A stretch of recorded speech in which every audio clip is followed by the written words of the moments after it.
The transition from military life back to a civilian life is almost like moving to a different country. And it can be hard. It can be really hard. It was hard for me. It was hard for a lot of the guys that I served with. It is pretty hard to get a decent job when you get out. The medical issues are what caught up to me. It was going real bad real quick. I had just found out that I had cancer and encompassed my brain, so there was no time to wait. I had a biopsy and suffered a stroke on my right side and lost most of the use of my appendages.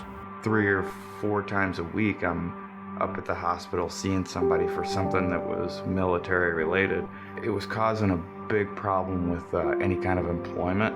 After being out of work for that long, anybody's going to be in some hardships. There's a lot of times of dark moments where you sit up late at night knowing that you can't take care of the person that you love. Some days you stay awake all night feeling super depressed and feeling completely worthless. It's awful. All the time that I spent in the military protecting this country wasn't enough to help my family. Being able to ask for help is hard. I know myself that I have a lot of pride, and it's hard to be able to stick your hand out, so to speak. My wife and I really were suffering some hardships, and we contacted probably over 15 to 25 different organizations before we found the Fallen and Wounded Soldier Fund. Without the Fallen and Wounded Soldiers Fund, my family would have lost everything. I think this was about 2 years ago when I first learned of them. So they took care of everything, and we couldn't be more grateful. They're very respectful towards soldiers and do what they can to make sure that we're taken care of, regardless of our situation.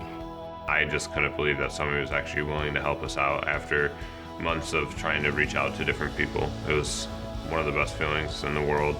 I remember calling my wife and telling her about it, and she just started to cry. If it wasn't for the Fallen and Wounded Soldiers Fund, we probably wouldn't be able to have the sense of security that we have day to day and be able to give that to our children. They are there for the veterans. I thank them with the bottom of my heart, and my family does too. They're truly a blessing. If you're looking to give and if you're looking to help, the Fallen and Wounded Soldiers Fund is the organization to donate to. I wish I had better words. I finally got to meet Lynn last weekend. I've never really wanted to hug somebody else more. She's been an angel the whole time.